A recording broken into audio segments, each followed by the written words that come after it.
Comment peut-on, dans un pays où il y a tellement de compétences dans tous les domaines, où je suis sûr nos ingénieurs l'ont dit, ont attiré l'attention, on ne prévoit pas des systèmes d'évacuation de l'eau?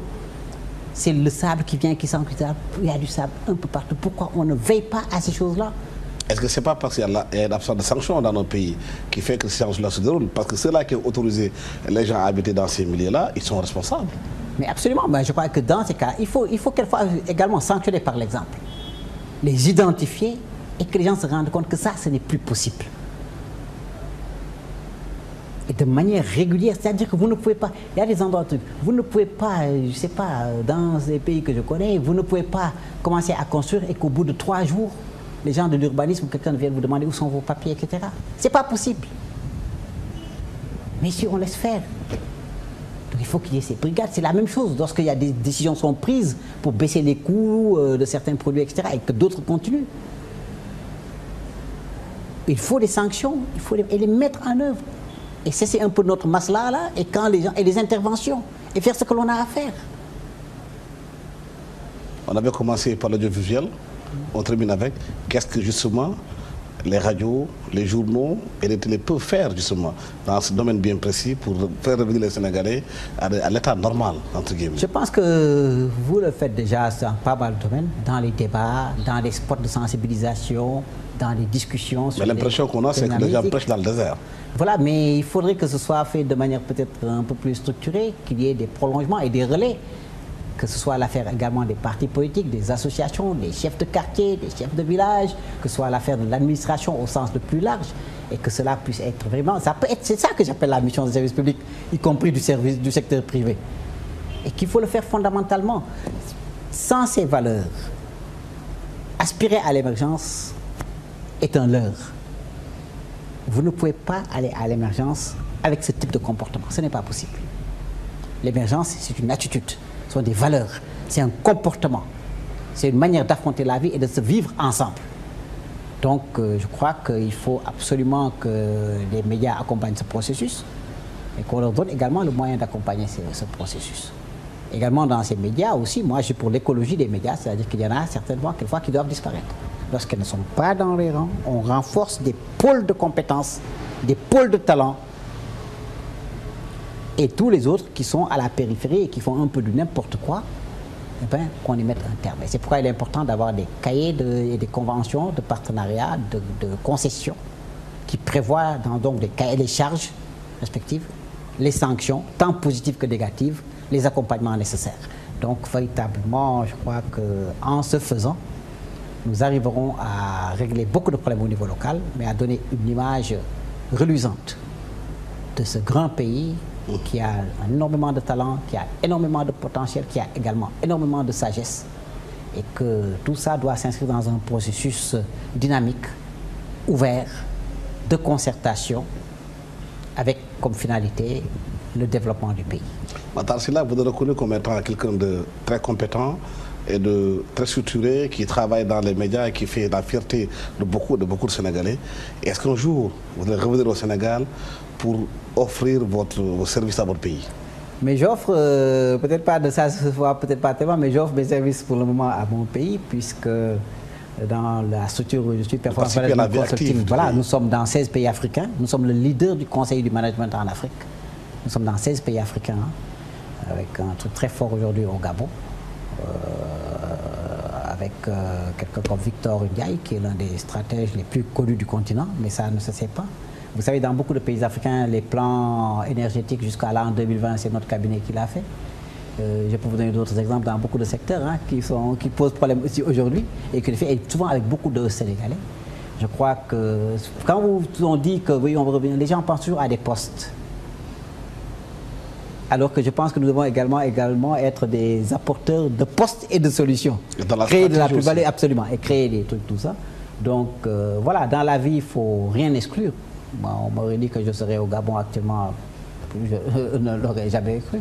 Donc il ne faut rien exclure. L'essentiel, c'est d'être utile à son pays, d'être utile au continent, et de faire qu'effectivement, tout ce qu'on a pu acquérir, qu'on puisse le transmettre. Et c'est pourquoi, chaque fois que je suis sollicité, je n'hésite pas une seconde pour répondre à ces sollicitations-là. Mais je ne suis pas du genre qui vient, qui aspire à tout, de demandeur de quoi que ce soit. Je ne demande absolument rien. Mais tout ce que j'estime que je dois faire pour mon pays, je le ferai. Tout ce que je dois faire pour l'Afrique, quel que soit le pays considéré, je le ferai. Et c'est pourquoi dans mon parcours, j'ai fait aussi bien le Ghana, la Côte d'Ivoire, le Kenya 2 fois, le Cameroun et aujourd'hui le Gabon. Et je pense que nous avons une communauté sénégalaise très importante là-bas et avec un président qui a beaucoup de considération pour notre pays et des Sénégalais qui jouent un rôle déterminant dans l'économie de ce pays, qui apportent de la plus-value tout et tout. Et je crois que tout ce que je fais là-bas contribue également à sceller davantage la relation entre les deux pays. Et c'est ça qui est le plus important, quoi. Tantôt dans vos propos, Matar Sylla, vous parlez des Sénégalais avec qui vous travaillez dans votre société. Vous parlez surtout du problème de l'énergie. Au Sénégal, c'est un vrai problème. Est-ce que, justement, dans ce domaine bien précis, l'expertise que vous avez avec vos gens, vous êtes prêt à venir offrir au Sénégal, travailler au Sénégal? Non, absolument. Je crois qu'il n'y a aucune fermeture vis-à-vis du Sénégal. Il n'y a aucune fermeture vis-à-vis d'aucun autre pays africain. Nous travaillons beaucoup dans toute l'UEMOA et au sein de la CEMAC. Et voilà, je pense qu'il faut la restituer, d'autant plus que beaucoup de ces experts sont des Sénégalais qui viennent aider d'autres pays africains à avancer. Je crois qu'aujourd'hui, autant le monde est un village global, autant l'Afrique est un gros village dans lequel toutes les compétences doivent pouvoir se promener. Par exemple, je ne sais pas, demain sur un grand projet, je rêve toujours de ça, d'un grand projet de chaîne véritablement panafricaine, où les meilleures compétences du continent, quel que soit l'endroit, vous pouvez être dans une chaîne panafricaine et être basé à Dakar.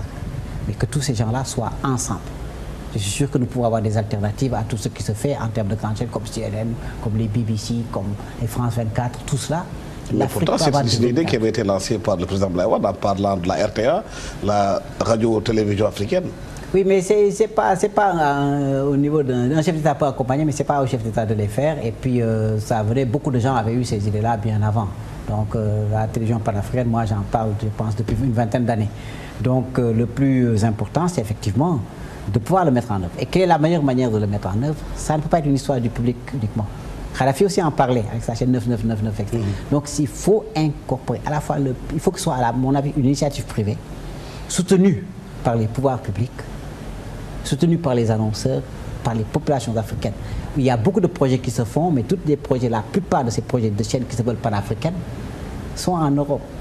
Il faut que ça parte du continent, avec des bureaux régionaux, avec des gens de différentes nationalités, une chaîne qui est disponible dans plusieurs langues.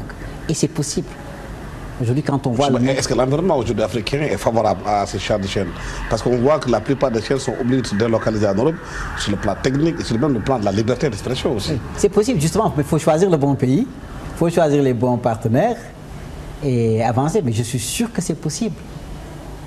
Parce qu'en Europe, déjà, en termes de coûts, de fiscalité, etc., d'environnement, même de public cible, il y a des facteurs qui ne sont pas très favorables.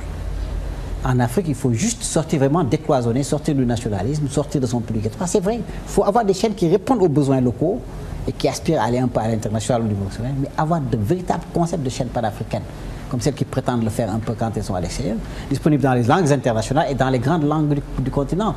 Imaginez une chaîne qui soit en arabe, en français, en anglais et en portugais, qui soit disponible en swahili, en fulani et dans une autre grande langue du continent, où on a des Sénégalais, des Maliens, des Ougandais, des Kenyans, des Burkinabés, je ne sais pas, des Sud-Africains, qui soient à différents postes, tout ça, et qu'ils le fassent, qu'il y ait des bureaux régionaux, qu'il y ait une véritable... C'est ce type de situation qu'il faut faire. Et je suis sûr qu'en ayant un tel outil, cela va accélérer l'intégration du continent au-delà des organisations que nous pouvons mettre en place et qui fonctionnent beaucoup plus ou moins bien. Mais je suis sûr que la communication peut aider à accélérer l'intégration des populations, l'intégration du continent. Est-ce que le même schéma peut aussi être pensé concernant Internet? Parce que c'est l'outil que les jeunes africains utilisent souvent. Oui, voilà. Pour Internet, par contre, je pense aussi qu'il faut développer beaucoup de sites. Il faut de la présence. Il faut des sites, il faut du contenu, il faut être là. D'un côté, ça c'est au niveau des contenus.